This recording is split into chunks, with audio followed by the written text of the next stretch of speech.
Okay, so now that our shade mobile is stuck in the mud over there, until everything dries up enough where I can move it, it got bogged down. The weight from the water was helping keep it from tipping over in case cow or donkey got up against it too rough, which doesn't look like that even happened. But to be on the safe side, I filled it up with a couple thousand pounds of water. But when I went to move it, it's bogging down because we've had almost a week straight of rain. So I've drained the water, but it's so bogged down at this point that there's no getting it out till things dry up. So I don't want to keep moving them out here in the wide open. We still have rain forecast all week, but the sun's out, it's hot. So they haven't grazed in this wood line here. They grazed the other half of the woods. Fortunately, I missed this side when we first came through just because of logistically how I had my fencing set up. So it worked out in our favor. Thank God for that. So I'm gonna actually put them in this tree line and move them along it until things dry up enough for me to get the shade mobile moved. This is pretty much giving me the notion that the wagon wheel setup's going to be the best way to go, and probably going to put the shade mobile out towards the center of that wagon wheel where very little movement's needed. And what I may do is actually establish a secondary shade structure that's maybe smaller, doesn't have the water on it, that we can use to water the animals, but will allow us in these instances where we get monsoon amount of rain to move it to some different spots. And we'll just have to see how it goes with the shade mobile out in the middle once we can get it there. So I'm setting them up here now. I've already ran my wire on this side. I open it up, move them in. I just have to block off the milk stanchion over there so they don't get into it.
This area here that we've had the ducks and the geese running on.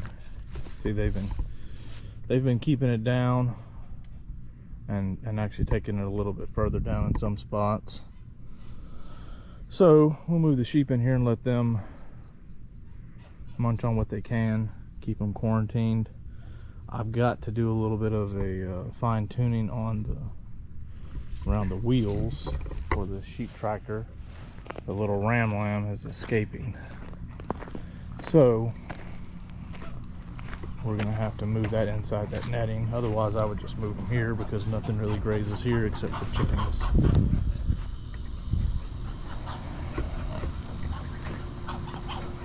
But as you can see, it's a small enough hole for that ram to escape. So I'm gonna put some rubber matting, 6 pieces all the way around. That way it can flex with the wheels as they swivel back and forth, but the little ram line won't be able to push out. Won't be much longer, he'll be too big to go out anyway, but for the time being, I want to do that. And then in the long run, I need to have something on the outside so that a predator can't get in anyway.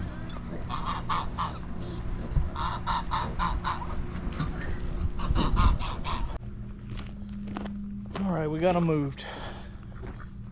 Unfortunately, I didn't get it on camera. It was a lot getting them moved from over there and keeping all the geese and chickens back. And anyway, so, and then of course keeping the ducks and these geese back as well. But so here they are. It's not on really great grass, but that's all right. We can shift them around a little bit. We don't have to buy much time. We'll keep feeding them hay because, again, there's not much there for them to eat, but we'll let them eat it all the way down so that we can come back in with wood chips and get ready to extend our raised beds. We have 4. We're going to have 10 when it's all said and done, so it should take us basically right around to the end of this netting here. It's going to be pretty close. Just have to see how it's going to actually fall out between this stump and this sign. May have to come in and get this stump ground down. But for the moment, let them nibble on that as well. We're part of a new initiative, a healthy foods initiative to help local food system, basically, to help establish one. We don't have much of one here. I mean, we're not a food desert. There's lots of people that do grow food, and we have a grocery store here near our town. Well, in town. I'm out of town. But in the rest of the parish, there isn't a grocery store. One town has a Dollar General, or excuse me, yeah, they have a Dollar General. You know, you can pick up a few things there. Obviously, nothing really good. And the other town, or village rather, they don't have anything. They have a gas station. There's no red light. I mean, they have to travel. And when I say travel, I mean you're traveling 30 minutes minimum to get to a grocery store, really more like 45, in a community where that's not an easy thing to ask of the entire community. So we're part of a stakeholder group trying to add or rebuild or initially build a local food system. There are growers, producers in the area for, of course, for vegetables. I'm not going to say they're all organic, but there's certainly producers in the area. So hopefully, with bringing those local producers in, it will give access at least to initially to our town for a local produce stand, in addition to the limited farmers market that takes place for part of the year. We want to do a produce stand that would be year round. Grow the seasons, right? Grow and sell the seasons.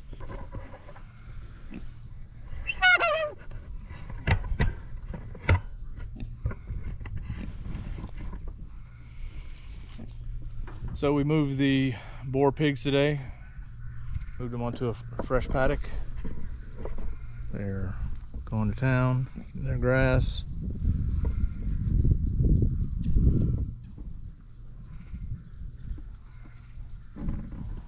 This grass is certainly not grown to the level that it normally does after it's rested for a while with all the drought that we had. So of course we've gotten all this rain. So we'll see how the grass responds with it, if it's going to try to play catch up. Worst case scenario, we may have to feed these guys some hay, but we've got enough ground left to go that we may have enough time for the grass to catch up with all that rain that we got recently.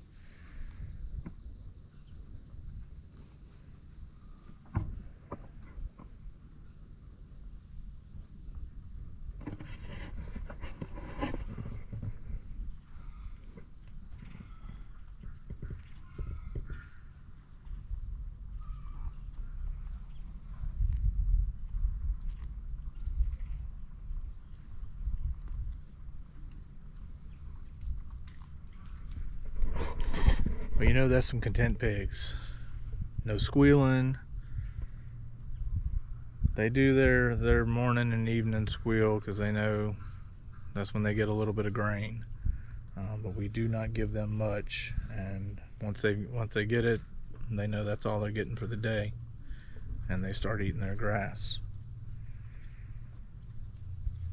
Maybe we shouldn't have been feeding them very much, but they came from a place where there was a little supplement given. It is a small amount, and the biggest thing is, for the bucket training we've done, we utilize grain with the bucket, and every now and then something will happen. Energizer will either run out of power because we had some dark days, or someone maybe forgets to turn it on. A goat jumps through a fence and maybe knocks the ground loose, which of course brings to mind the fact that maybe we need to be bolting our ground cables onto our ground post, our ground rods. So just another thing to the list. The clips are working. We use the alligator clips. Those have been working fine, like I said, with the exception of every now and then one of our mischievous goats will get out. Most of them don't, but we do have two that will. They can jump over a poultry net. So aside from getting a deer fence, there's pretty much, they want to get out, they're getting out. They don't venture far. They go nibble on some leaves, and then they come jump right back in with the rest of the herd. And of course, start making noise, but that wasn't a hungry, that was someone wanted to take a rest, and Barnaby wanted to lay down, and Clyde wanted some water, so he made him move out of his way.